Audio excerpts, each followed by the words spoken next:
Hello, fan of Seuss works or someone who clicked here out of curiosity. This was a manga that caught me off guard on a random night, and the protagonist made me smile genuinely.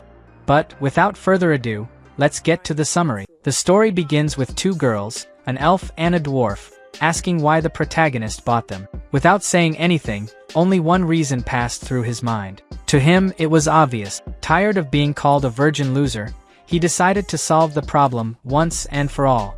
But since he couldn't say that, he claimed it was because he wanted to rid the world of hunger. Going back in time to understand this better, when he met the goddess responsible for his reincarnation, she possessed a beauty far beyond that of a human. He quickly realized that he had died somehow and was now in the classic part of reincarnation manga. He could hardly wait to receive his overpowered ability and do this and that with beautiful girls. After 30 years of a lonely life, he was ready to say goodbye to his old self when the goddess greeted him by calling him an idiot, unpopular, and incapable of holding a proper conversation with women, Lord Virgin. He wanted to argue, but he couldn't. Thanks to his sharp-tongued little sister, he had already grown used to it. Compared to his sister, the goddess was being lenient, so he ignored her and simply asked who she was. The beautiful woman then introduced herself as a goddess. To confirm his suspicions, he asked if he was truly dead, and she affirmed it, explaining that a high school girl had fallen from a building onto him, causing his death. He then began to recall that this happened while he was returning from his part-time job,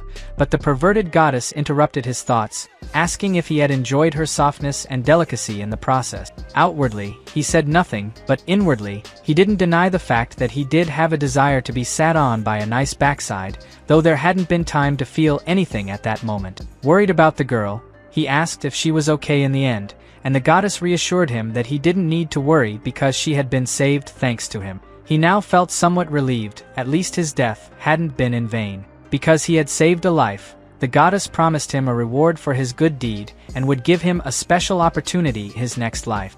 Outwardly, he seemed surprised and confused, but inside, he had already expected that. The goddess continued, explaining that he would be reincarnated in a fantasy world of magic and swords, but that he would possess the body of another person, which left him confused. She then pulled up a slide showing who he would possess, a young man named Alan, youthful and handsome. Seeing all these strong points, he felt that with that body, he would surely have no trouble with women. As if reading his thoughts, the goddess commented precisely on that, teasing him. Unable to take her provocations anymore, he thought that if she wanted to play with him, she should do it with another part of him as well. Naturally, the goddess was reading his thoughts and quickly became irritated by his audacity. Changing the subject, he asked if this possession would merge his personality with Alan's and if they would share the same body. The goddess said no. Alan's personality would cease to exist. Since he was a novice adventurer raised in an orphanage, he would soon lose his life in a dungeon. When his soul departed, the protagonist would take over his body, which made him hesitate. That's when he realized, if Alan was going to die in a dungeon, wouldn't that mean he'd be devoured by monsters? This made him even more hesitant, and he protested that he didn't want to possess a zombie's body, especially since he had already been called smelly enough in his past life. However, the goddess explained that this was why she was granting him the privilege of a transmigrator. He would receive the regeneration ability. She further explained that this ability would be pre-programmed to activate the moment his soul possessed Alan's body. He quickly understood, but also realized that he was simply being handed an overpowered ability, easily ranked SSS, for free. With this skill, he was now certain that he would be able to attract many beautiful girls and say goodbye to his sad past. The goddess asked if he was ready, and filled with excitement, he replied yes. His second life was about to begin, and he was sure it would be a wonderful one. This was the moment when he would become the king of the harem. At least, there was a time when he thought that way. 3 years had passed since he started living in this world of swords and magic, and he was on the verge of breaking his own record of loneliness. There were moments when he thought this was all a joke or a nightmare. He had miscalculated many things. First, exterminating monsters was difficult. He couldn't even defeat a slime. Then, the goddess revealed in his dreams that he couldn't learn magic by leveling up. His only advantage was his regeneration ability, which activated quickly and consumed little mana. However, even if he healed himself, the pain didn't go away. No one would want such an incompetent companion, which is why he had been completely alone. On top of all that, he couldn't use his ability in front of others. In this world, the healing ability was considered a miraculous and rare art. The church had an organization that accumulated wealth by providing healing services. His regeneration ability was a superior version of healing, and the last thing he wanted was to draw attention to himself. He now thought that anyone else in his position with the same goals would have given up by now, but he refused to do so. That was why he was here today at the slave merchant. With his 85 IQ, he had come up with the brilliant idea of saving money by working part-time jobs for 3 years. All for this moment. This was where his harem in another world would begin. As soon as he entered, what he saw was a creepy old man who asked what class he desired. The old man was terrifyingly ugly, but he had to keep himself under control and remain firm. He wanted to use a strong and fearless voice, but it came out thin and weak as he requested to see everything. In the end, the old man only showed him a few, but he had come prepared for this and was ready to strike. Striking an extremely stylish pose, he declared that the old man was hiding others, which caught him by surprise. Noting his reaction, he continued his bluff, insisting once more that he had asked to see all of them. The old man remained silent for a moment but eventually agreed to show the rest. They were now in a completely different place, making him wonder if anyone could even live there. Then, they arrived at the location where the last ones were held. There, he found 2 girls in a deplorable state. Seeing them, Alan was completely shocked. There was no hope in their eyes. He asked who they were, and the merchant explained that the taller one was an ancient elf, a superior elf race, and the other was an elderly dwarf. Both were rare species. He stated that they would normally be Class A, but in their current condition. However, before the merchant could continue, he asked how much he wanted for the 2. He wanted to take them both. The merchant didn't understand but agreed. They were of no use to him anymore and had been there for a long time. With that, he bought both of them, carrying them in a cart since they couldn't walk. He made sure they were far enough from the city. After a while, he reassured them, telling them they must have suffered a lot all this time. And then he begins to use his regeneration ability. Now he can finally show the true value of his skill. Whether it's his hands or his eyes, everything was restored as it came into the world. However, he did not expect them to be such beautiful girls, and he is left in shock, unable to understand anything. The girls couldn't believe it either. It could only be a divine miracle. On the other hand, Alan was still confused. He did want beautiful girls in his harem, but he didn't expect them to be this beautiful, so he doesn't even know how to talk to them now. However, the girls quickly ask for his name. Completely unprepared, he tries to introduce himself but ends up biting his tongue in the process. But then, he takes deep breaths and calms down because it is finally happening. His harem in another world begins here. Normally, one would think that he would now start fulfilling his dream of building a harem. That's what one would normally think after all this, right?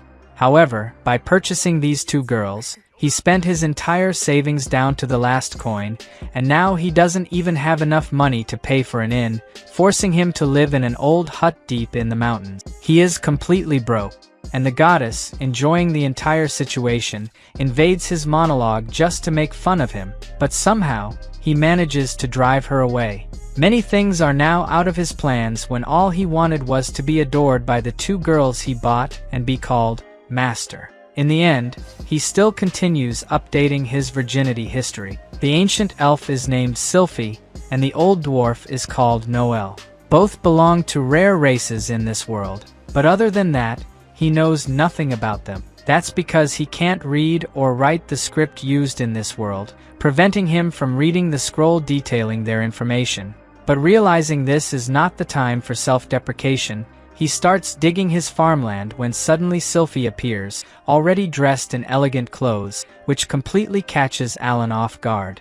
But he quickly regains his composure and answers her question, saying that this is for cultivating yams, which confuses her for some reason. He asks if, by any chance, she doesn't like yams, but Sylphie says that's not it. Still confused, she asks if he is really going to cultivate them. Alan replies that he is, but not understanding her doubts, he wonders if she doesn't want to eat yams grown by a failure like him.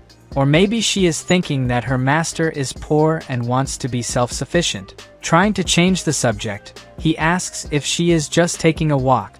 At the moment, he has no time to rest because he now has the responsibility of ensuring they don't have to sleep outdoors or go hungry. That's why he needs to spend the money he earns each day on food. And to console his wallet, he convinces himself that it's for the two girls because if they eat a little more meat, they will certainly be great to hug. Placing the basket of fruits on the table, he offers some to Noelle, who thanks him. He just wants them to eat well, but both are still cautious around him. Lying on the floor of his room, he laments his situation because, like this, he can't simply ask for what he truly desires. He needs to make them trust him, but he doesn't have time to think about that now, as he needs to find work for the day, so he tells them he is going to the city and asks them to wait for him. He notices the confusion in their eyes and asks if they want him to buy something specific to eat, but both say no. Lamenting that he doesn't even know what they like to eat and that his plan to attract them with food has failed, he heads to the city. Now, from Sylphie's perspective, we see that she was incredulous about all of this because he simply left them alone. Both she and Noelle had already regained their original powers, and even though they had slave crests, it wouldn't be difficult to escape his control. Perhaps he is testing them? That's what she starts to think. He even wants to cultivate yams, even though Sylphie can grow them instantly with magic. Something he should know by reading the evaluation scroll. He just needed to give her a single order, and he wouldn't have to work alone anymore. She is grateful that he restored their bodies but wonders about his true objective. Despite having the stolen ability to restore and having the two girls at his disposal, she hasn't noticed any sign that he desires their bodies. Little does she know that's exactly what he wants, he just can't bring himself to say it.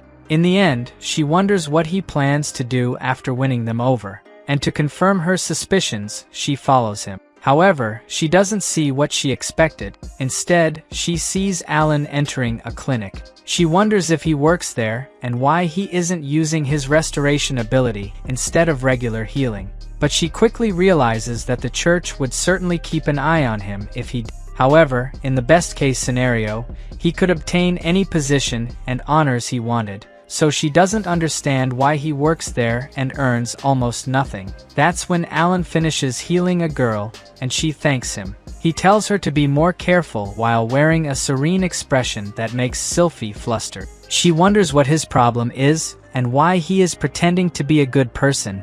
After all, he buys slaves. But then she remembers that even though he bought them, he seems to have no interest in them. In the end, she has no idea what he is thinking, and at that exact moment, he was only thinking that the clouds looked like a pair of huge melons. 3 months pass, and now, from Alan's perspective, he is harvesting his yams, which are finally ready. Sylphie asks why he hasn't been using her to grow the crops, and I'm sure she can do more than just make plants grow.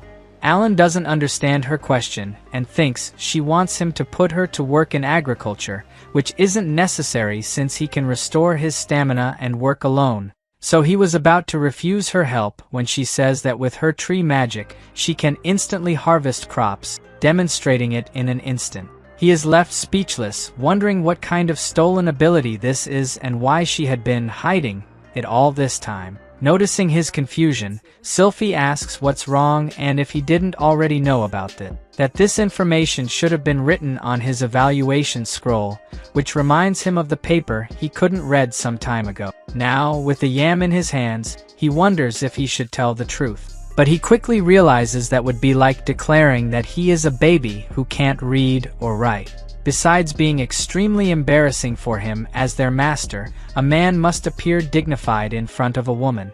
That said, he must come up with a lie. But what should he say? That he is a perverted yam lover? He needs to calm down and think of something that won't lower his value even more, but rather, a justification that will elevate his actions in their eyes. And then, he thinks of something. He says that magic is a double-edged sword depending on the user, which is why he decided not to force her to use magic, but rather hoped she would consider using it of her own free will. The idea of thinking one can do anything just because they have a stolen ability is frightening. After this display of hypocrisy, he knows he should be the last person to say such a thing since he has always thought that way. But he continues his charade, saying that there is no need for her to force herself to use magic, and then he returns to his harvest. Now, from Sylphie's perspective, after demonstrating her magic, she thought he might pretend to be a good person but would reveal his true nature after seeing her magic, which did not happen. Instead, what appeared was an expression that showed an open wound in his heart, and his words afterwards seemed to be trying to convince himself. Now she is sure he was not lying and that he possibly lost himself in his restoration power in the past, thinking he could do anything, but something happened that changed his perspective, making him hide his power. Somehow, she reached this conclusion after hearing him speak and now feels ashamed of herself for displaying her magic in such a way. Approaching Noelle, she says she has something to discuss, something about their future. The next morning, when he went to finish his harvest, he was left utterly confused. Besides the yams, there were various vegetables, all ready for harvest. That could only have been Sylphie's doing, and he realizes that even he, a reincarnated individual, has a stolen ability like that. Not only did she do that, but she was also there with a sleepy Noelle, helping with the harvest. Still confused, he asks why she used magic, which makes her wonder if she was too hasty. Suddenly, another great misunderstanding arises, and he thinks she did it to criticize him for what he said the previous day. Now, his plan to use his modern knowledge to be unmatched is ruined. He tries again to say that she doesn't need to force herself, but she says it's fine. As the two leave to prepare breakfast, he sees his time to shine slipping away. Then, he suddenly thinks of another way. If he can no longer succeed in agriculture, then he will invent concrete, which does not yet exist in this world, to create sturdy, modern building. But then, Noelle appears suddenly and says she smelled him doing things, so she asks to participate. He is surprised because this is the first time Noelle has spoken to him like this, so he agrees. She asks what they will do, and he says he wants to build a new house with concrete. Never having heard of such a thing before, she quickly becomes excited, curious about what it is. Alan then begins to explain how concrete and cement are made, while she listens attentively to everything he says. She asks if there is anything else after making the concrete, and excitedly, Alan says he will teach her, but only her. Minutes after explaining the process, he says that in practice, it is more difficult, but Noelle says he can just sit and watch now. In an instant, she begins organizing all the raw materials necessary for the cement, and he then realizes that, this way, he will be left without his contributions, but it was already too late. Noelle, just like Sylphie, also had her stolen ability. While he was panicking, she successfully completed the cement production. Now he remembers how he spoke so proudly that he did not even notice this could happen. He also realizes that recently, the two girls have been talking more and more. Imagining the worst-case scenario, he can only think that they are teaming up and realizing how useless he is. The next day, Noelle and Sylphie built 3 new houses. Noelle, with the ability to harden, made the walls firm, revealing herself as a master in manufacturing. Sylphie filled bamboo with mana, making them super resistant.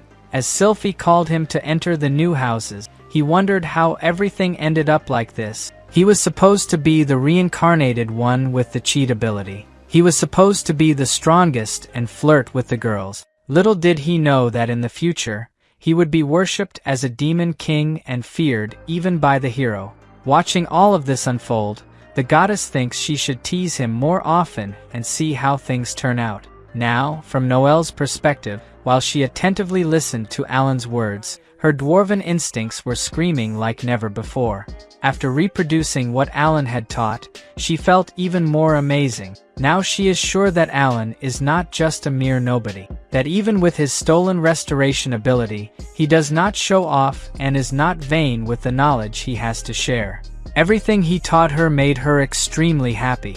Even Sylphie, who was previously so suspicious of him, is now willing to trust him. In this way, Noelle also started to think the same way. Now she also wants to carry Alan's burdens. Thus, when Alan woke up in the morning, there were 2 more houses in the yard, and he did not understand anything. Noelle, eager for Alan's reaction, watched from the corner of her eye until he noticed her, and she then informed him that she had built 3 more houses for each of them. She said this as if it were nothing, which scared him. She then stepped out from where she was hiding and approached him carefully, getting close enough to make him embarrassed. However, without caring about that, she simply began to say that she had worked hard for Alan, for Sylphie, and for herself, so now she wanted him to reward her. And Sylphie, overhearing everything, told him to just do it already.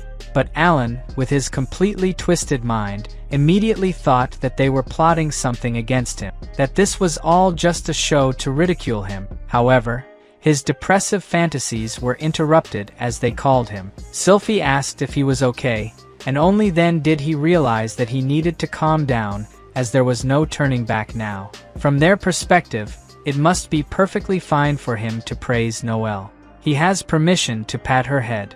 Gathering his courage, he now only hopes that she does not see him as a pervert after this. And as he strokes Noelle's head and thanks her for her hard work, his fears turn out to be mere illusions, as Noelle adored it. As he panicked with his heart racing while being purified, Sylphie watched everything, completely embarrassed, unable to stop feeling envious. She had seen that Noelle was blushing when she made her request, so she tried to give her a little push, but she did not expect it to result in this. Trying to calm herself, she convinces herself that she is of one of the most noble species, an ancient elf, and will not feel envy over a simple pat. And so, she decides to increase the number of plant harvests while convincing herself that she certainly has no ulterior motives. Months pass this way, and Sylphie finds Alan once again tending to the vegetables alone, as if forgetting the girl's magic. Together, the two can do anything. Food and construction in general have become much easier, but Alan has never once asked them to use their magic. Rather, they used it of their own accord. After living together for so long, she notices that he really does not seem blinded by desires and lives like a hermit. Though she does notice that he has an obsession with yams, but tired of just having doubts, she now wants to know what he wants to do and his true feeling. Taking advantage of the moment he is alone, she approaches and asks him the reason why he bought them. She wants to know his true goal. And now, from Alan's perspective, the only answer that came to his mind was that he wanted to clap with the 2 of them, nothing more.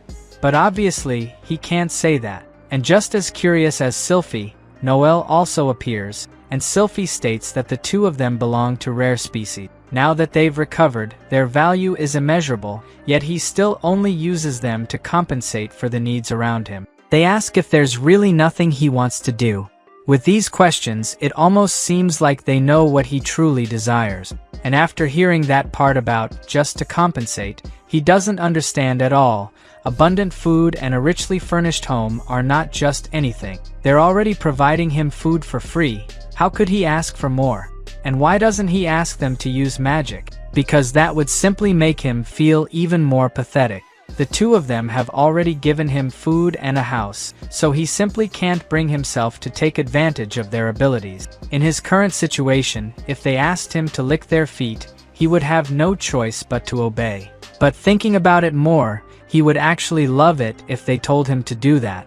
As he racks his brain for a way to escape this, the girls, wanting to show what they're capable of, reveal their most broken magic abilities to him. However, this only shatters him even more. Now, enraged, he decides to reveal his true intentions to them. He's going to tell them what he really wants to do.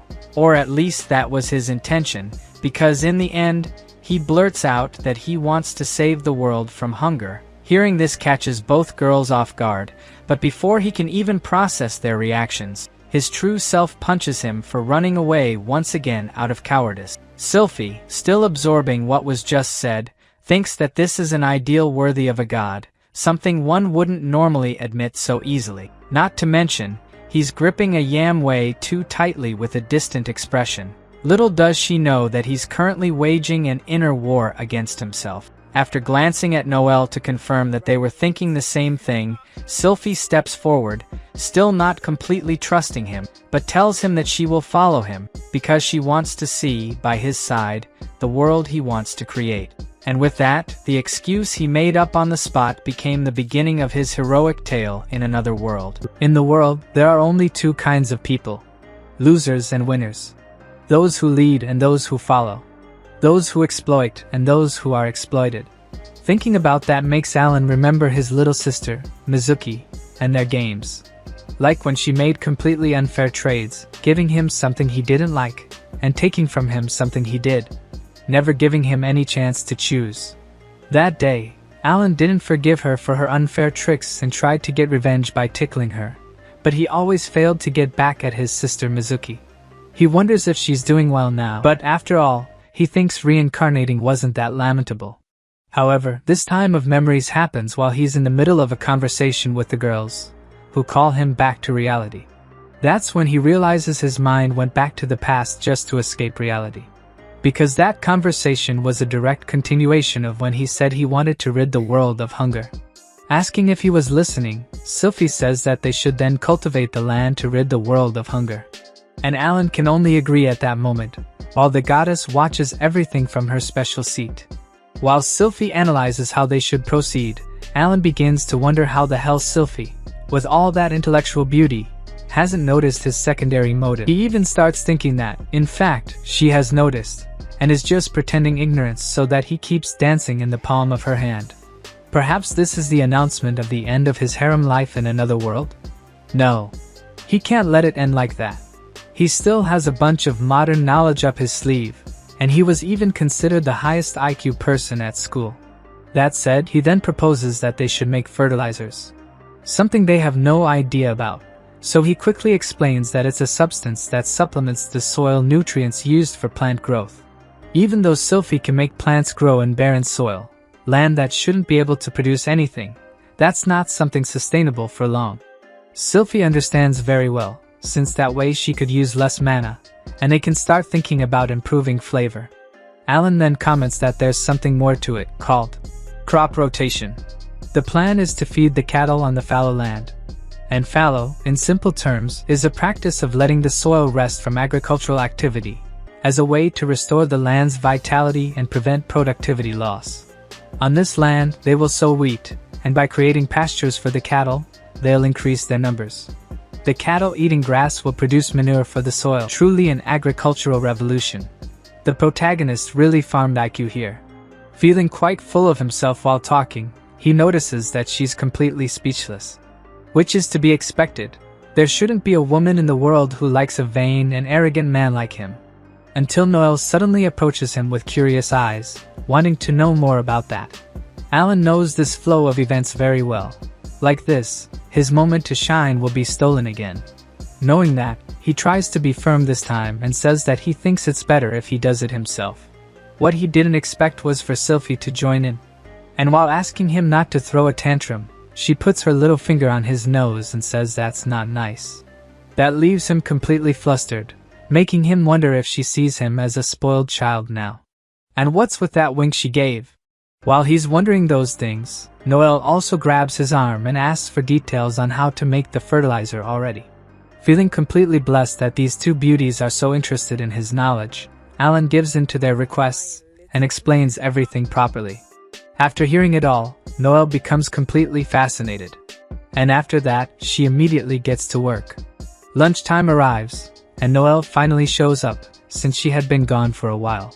Sylphie says she was just about to call her, but Noel says that before that, she wants to show them something. Noel has already made several shovels and hoes, as well as multiple bags of fertilizer. She says that, judging by Alan's explanation, the amount used can vary, so she wants them to test it and tell her if any adjustments are needed. Seeing that achievement, Alan can only admire Noel. Until Noel says that, with this, Alan's job will become easier. And only then does he ask himself where he fits in all this. Noel is responsible for production, while Sylphie is responsible for cultivation. That way, the only thing left for him is to be in charge of complaints and record keeping. Even though he understands that this is a necessary and important function, it shouldn't be the role of someone reincarnated in another world with an overpowered support skill. To him, they once again stole his spotlight and still threw chores at him. And as if that weren't enough, they even ask for praise. While patting Noelle's head, feeling completely exploited, he realizes at least her hair is soft and fluffy to the touch. Now, from Sylphie's perspective, as she watches Alan pet Noelle's head, Sylphie tries to tell herself that she shouldn't feel jealous. That Alan is just showing appreciation to Noelle. But interrupting them, she says they should leave the cultivation work for later and have lunch first. They do so, but while eating, Sylphie can't stop thinking that Alan really is a curious person. His wish to rid the world of hunger is something to admire. But even with all his strength, she doesn't feel it's truly possible. However, after hearing Alan talk about fertilizers and crop rotation, she was left speechless. As he himself said, it's a revolutionary idea. And what impresses her most is the vast amount of knowledge needed to reach that point. To her, Alan fought alone for a long time and kept going frantically to turn his ideal into reality. Now she's even sure that the reason he bought her is because only an ancient elf can freely control tree magic. But even if she thinks that's the case, he still doesn't force her to work or use master commands. And she says that respecting their independence that way really makes him an interesting person. Alan asks if she said something, but Sylphie says it's nothing, and asks if they'd like more soup, and both accept. After that, it's time to get back to work. Now, from Alan's perspective, thanks to the homemade by Noelle, the job wasn't so hard. Even if many things didn't go as he wanted, Alan still hopes there must be a way to end up on the harem route, where he can get everything he wants with his cheat ability. His regeneration is an enormously powerful cheat that can even resurrect. Not only that, he can also use it to dig fertile soil. And while he keeps trying to motivate himself, saying positive things about himself, Alan wonders if Sylphie and Noelle will notice his effort and praise him for a job well done. He loves giving them gentle pats, but he also wants to be pleased and appreciated, and so he continues until nightfall. Now, from Noelle's perspective, who watched Alan enthusiastically working to eliminate hunger. To her, the reason he bought her was because she's an ancient dwarf. Yet, him trusting them with so much wisdom without reserve, even though it would be easy to use them for selfish reasons. Does he think they wouldn't betray him? Noelle had sometimes wondered about that. But now she realizes that's not it, and that, after all, Alan has never, not once, given them an order. What Alan wants from them is to walk together toward the distant future, when his ideal is achieved. And the knowledge he shares with them is the result of his efforts, and a proof of his trust in them. Besides, he's a responsible person who's always attentive to their needs. And because of that, in that moment, Noelle swears upon the name of the ancient dwarves that she will support him. She's sure Sylphie feels the same. But before she can say anything, Sylphie tells Noelle that Alan is simply amazing. Noelle naturally agrees, saying she has to give her all to support him. Upon hearing that, Sylphie agrees and says she will do the same. And so, they decide to act more on their own will, doing everything possible to make their ideals, and his, a reality. Without knowing it, Alan was walking straight toward the long-awaited harem route. Now, back to Alan's perspective, resting after a whole day of work, the goddess appears, completely breaking the fourth wall of his world, just to call him pathetic and lazy for getting tired after such useless chores.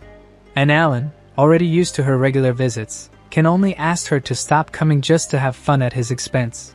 Trying not to let it slide this time, Alan asks if, by any chance, the other goddesses are as bitter as her, but she just laughs foolishly, saying maybe that's the case.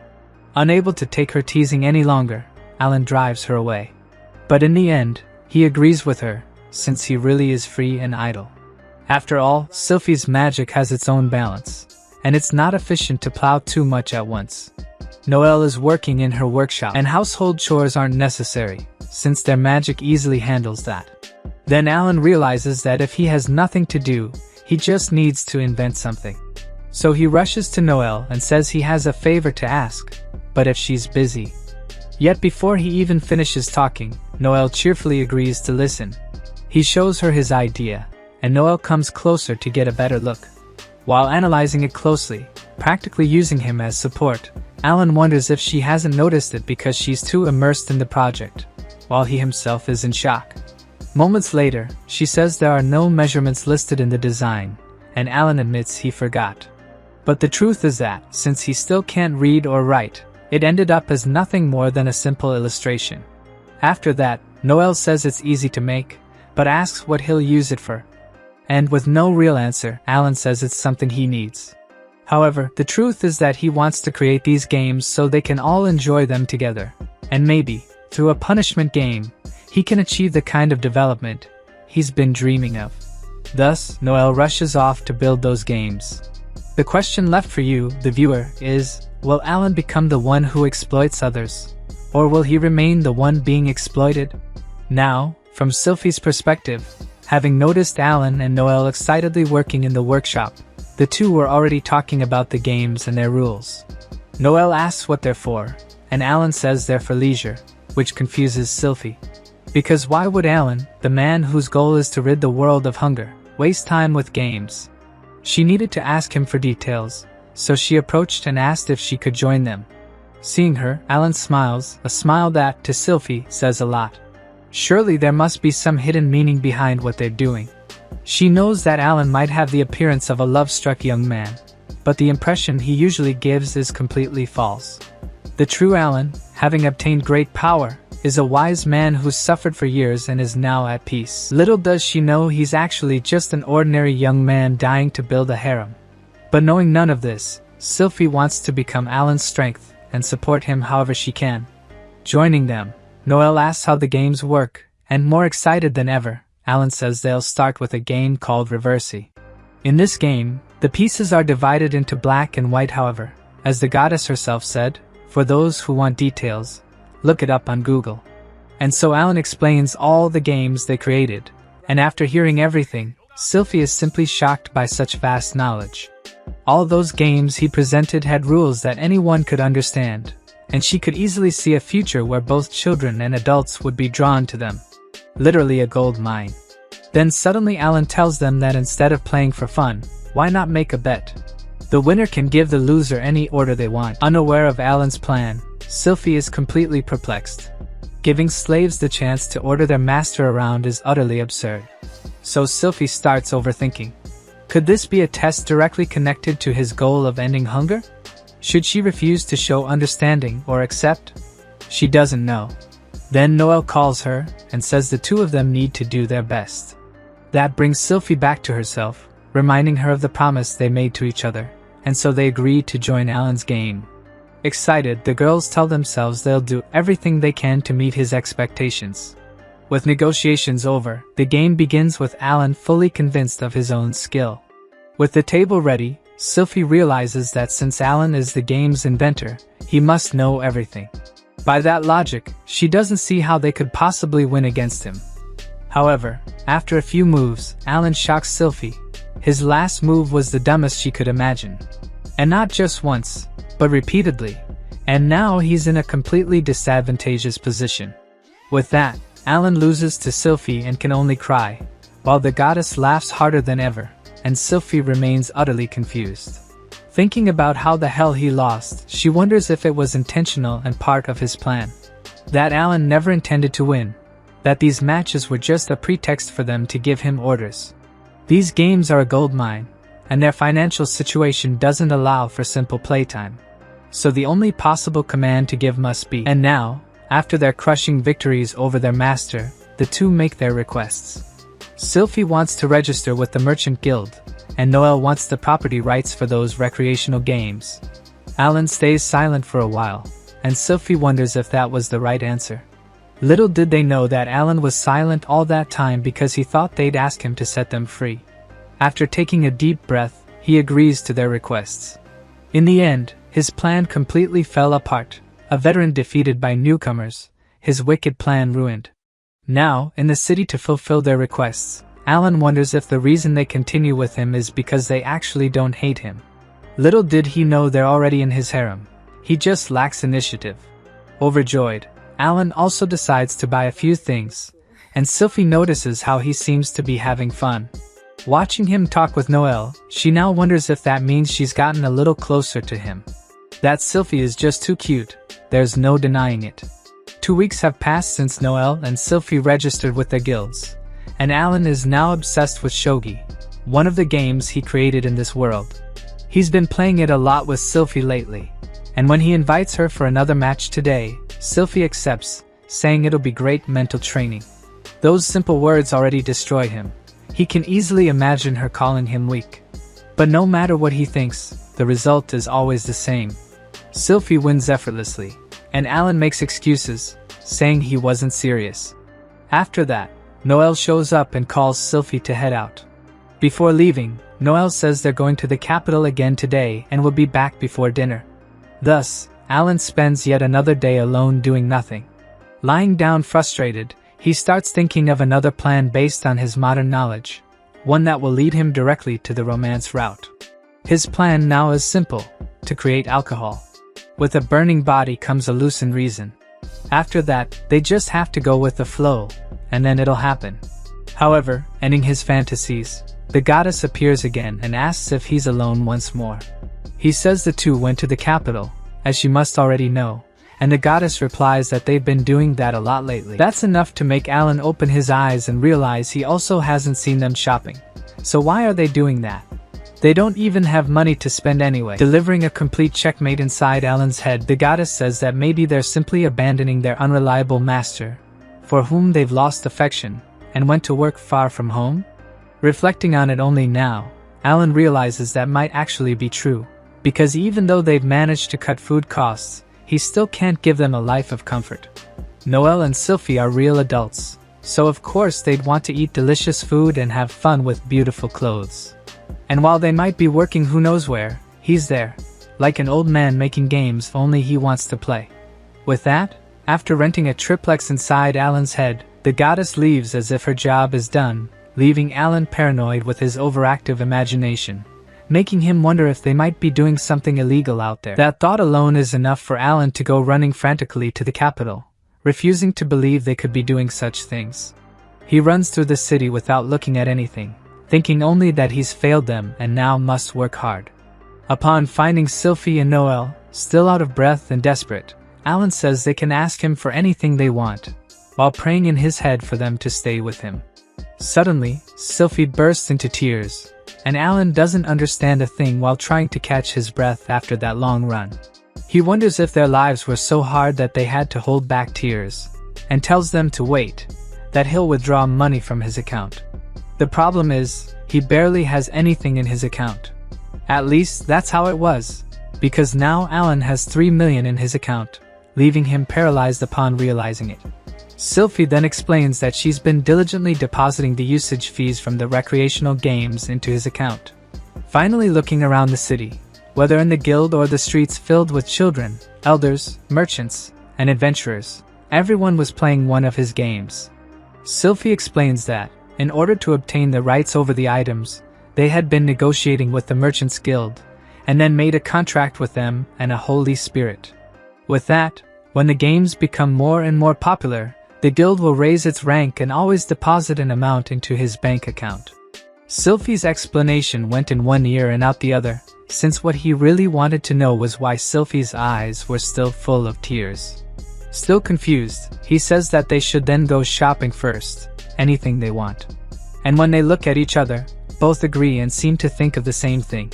Thus, Sylvie thanks him, and then they go to the first place, the second, and so on. When Alan realized it, they had already bought more than 50 girls. Ellie, Tina, Ray, and the one who stands out the most among them, Aura. All of them of abnormal beauty. And the harem he had always dreamed of was now in front of him. Sylvie and Noel then say that now he is the chief of Alan Village, and expect a lot from him, while he wonders what the hell they are planning. Now, Alan has the responsibility of providing for more than 50 beautiful girls. Back home, lying down, Alan now wonders how it came to this. In just one day, he ended up with more than 50 girls to take care of. Did he make some mistake?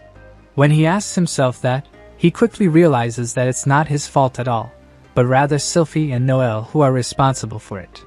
Going back a few hours earlier, at the slave market, to the moment when Sylvie was carefully choosing each of them, the seller tries to act smart with her, but Sylvie, being more intelligent than him, immediately points out that they were injured, so the price should be reduced by at least 2 digits.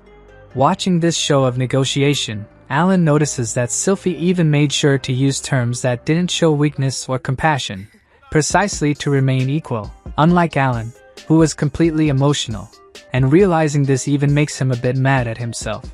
The point is that Sylvie is negotiating with this veteran, but she's so far ahead that it's like taking candy from a baby. Suddenly, one of the girls she managed to get trips, but Sylvie elegantly catches her before she hits the ground. The little girl, embarrassed, apologizes, but Sylvie calms her down and tells her she doesn't need to rush. The protagonist, still watching, is amazed, because she did something he could hardly manage, but that he really wanted to do. With that, Alan realizes that Sylvie is not only beautiful, intelligent, stylish, and smells really good, she also has a broken agriculture skill and is a great negotiator. Thinking about that, he now wonders if maybe she's actually the protagonist? He can barely keep up with her. He's the one reincarnated here, so he should be the one more respected. However, at that moment, the girls were completely focused on shopping. Noelle thinks long-term and chooses even those who haven't awakened their talents yet. And while they discuss the best thing to do, Alan is still listening in the background like a mere NPC, and notices that Noelle talks as if she has some kind of broken analysis skill, something he didn't even know about. That only keeps making his presence fade further. And going back to the present, Alan finds himself completely lost, because things are moving way too fast. So he decides to call the girls to talk about future strategies so he won't be left out like this anymore. Now, from Sylvie's perspective, she was more nervous than ever, but she's sure there shouldn't be any misunderstanding. After all, Alan appreciates her efforts. However, remembering that moment when he said he would buy anything for them, Sylvie remembers well that she couldn't hold back her tears, but wonders if he noticed them. Regardless, to her, he can ask whatever he wants. Sylvie also confesses that she's always been very worried about whether or not she disappointed him, because after receiving all those recreation items, she thought she should be earning a lot from them, and that if Alan went all out, she's sure he could end up with profits of more than 2 digits in the end. She also remembers that Alan didn't try to interfere. Instead, he called her to play every day and always let her win, only to complain later that he didn't play seriously. That there's no way the creator of all that could really be that weak. He must have lost on purpose just to prepare her to deal with merchants.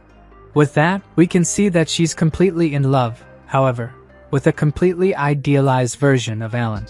Poor guy. But trying to regain her composure before reaching his room, she tells herself she's going to keep that side of him a secret. Still, that slaves like them, in most cases, are being exploited and worked until they can't anymore. However, Alan didn't treat them that way, but instead welcomed them kindly.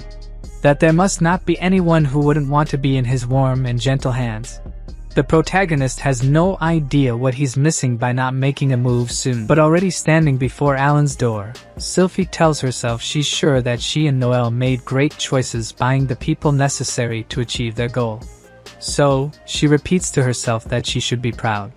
With that, she asks if she may come in, and Alan receives them and asks them not to be nervous and to sit wherever they want. However, both refuse the offer to sit and remain standing. And going back to Alan's perspective, he doesn't understand the reason for the refusal. But maybe it's because they don't want to stay too long in a man's room, or maybe it smells bad. Either way, he tells them to relax and that they should start by talking about the recreation items. That they did great with what they did. While thinking to himself that even if they've stolen his achievements, he should at least praise them. And with that, in a not-so-natural way, Alan says that he's proud of them as their master. He does it to show recognition for their accomplishments before they might end up rebelling and asking to leave. And for that, he can even put his attempt to leave the Virgin Club in second place, since there are still other ideas for the future. However, the girls say there's no need to praise them. That, in fact, they didn't do anything to deserve praise. Hearing that, he wonders if they're joking. Even after making 3 million? Their expressions still show they're expecting something. A look he doesn't really like, but that doesn't matter now. And then he says he's going to tell them his future plans. And the goddess, seeing that he was getting more nervous, intervenes and says that it must be because his room smells, and he can only ask her to stop reading his mind. Alan then says his plans. First, they will recover the money spent, and when they pay their debts, he will remove their slave crests. Therefore, they must work hard in agriculture and commerce, and everyone will work. Everyone will receive salaries, and that way each girl won't have to suffer paying off this debt. After that, he asks what they think of this idea. To him, there's nothing to complain about since the girls will receive their freedom, while Sylphie and Noelle will collect the money. Just thinking about the responsibility of providing for 50 girls already gives him a headache. But his idea doesn't please Sylphie and Noelle at all, who don't understand this idea of wanting to let the other girls go after using his overpowered healing ability. That he should also see their future value after they blossom, which would be much greater than what was spent on them now. Being attacked with rejection arguments, Alan could only ask them to calm down, while they continued and asked about his objective. And his goal is very simple. He just wants to smash the two of them, but he cannot simply say that. And since he cannot say that, he says that he only doesn't want to take advantage of the other girls for being slaves. What he wants are comrades who walk by his side of their own free will, instead of those who cannot disobey orders. But if there were girls who wanted to stay after paying off their debts, he wouldn't mind. With that, he then explains his complete plan. His idea is, Noelle and the other dwarves will build tools and fertilizers. Meanwhile, the elves, loved by nature, will increase the productivity of yam, wheat, and soybean cultivation. With these three pillars he mentioned, they will begin to develop new products and obtain funds using the Merchant's Guild. Upon hearing all this, the girls are left speechless, and he wonders if what he said worked, while noticing that Sylphie sighed. After sighing, she says that she thought she couldn't be surprised by anything anymore, but she was wrong again. Having said that, she then says that she will also allow herself to act as she wishes, and agreeing with her, Noelle and Sylphie leave. And for the beta, Alan, nothing remains. Now, from Sylphie's perspective, she was completely embarrassed for having acted so foolishly. She not only didn't know what Alan truly sought, but also couldn't give him an answer. She couldn't maintain a posture worthy of her master. At that moment, she can only ask herself if she disappointed him. Noelle goes to her to ask if she is okay, and only then does she calm down. Now calmer, Sylphie realizes that Alan's idea even makes sense, considering his presented personality. It would be obvious that he wouldn't want slaves. Noelle agrees with the logic but says that the fact is he saved all those girls using his stolen ability. Girls whom Noelle and Sylphie specifically chose based on their past selves. He saved them willingly and acted kindly toward all of them. But Sylphie, still unconvinced, says that even so, he should be more greedy, and Noelle agrees with her, saying that the girls they bought are still all confused. Reflecting that she will have to explain everything to the girls later, Sylphie also hopes that all of them understand Alan's kindness and intelligence, but that she will also keep an eye on him to make sure he doesn't seduce them. And having been lost in these thoughts for a long time, Noelle calls for Sylphie, and then she goes to the girls to explain everything. Arriving there, Sylphie says that, as compensation for their work, everyone will receive a salary, and asks if they have any questions. The girls, seeing that these conditions were even too good for them, ask if this is correct, and that they don't want to cause problems for their master. With that, Sylphie realizes that Alan's kindness reached them through his way of acting and his power. Proud of her master, Sylphie responds that this is how Alan is, so they should get used to it quickly. The girls remain confused, and then another hand goes up to ask a question. Before proceeding, the girl asks if she can address Sylphie more informally, and she agrees. The girl who raised her hand is named Aura, and she wants to know if, then, they won't need to offer extra services, if you know what she means. Sylphie responds no, and reflects slightly that Aura is also a high elf, like herself, and not only that, but also the same age. After answering Aura's question, the girls become even more confused, and Sylphie thinks she understands it, since her race is admired as a symbol of beauty, and it wouldn't be true not to say they are proud of that. It doesn't mean they would want to give their bodies to an unknown man, but even being the object of attention won't make them doubt their attractiveness, and this situation is embarrassing for them. They are a big contradiction, and Sylphie recognizes that. Still confused, Aura then asks if Alan perhaps doesn't like women, and Sylphie responds that this doesn't seem to be the case.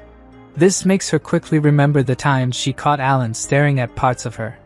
and she admits that she even ends up making movements trying to seduce him on purpose. Little does Alan know what he's missing.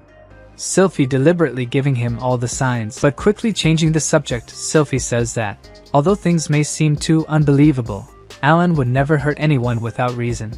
She swears by her holy sacred tree and asks for everyone's cooperation. Noticing Sylphie's determination, they begin to calm down and ask if Aura agrees with this as well, and Aura responds yes, and that Alan sparked her interest. And with that, we'll stop here.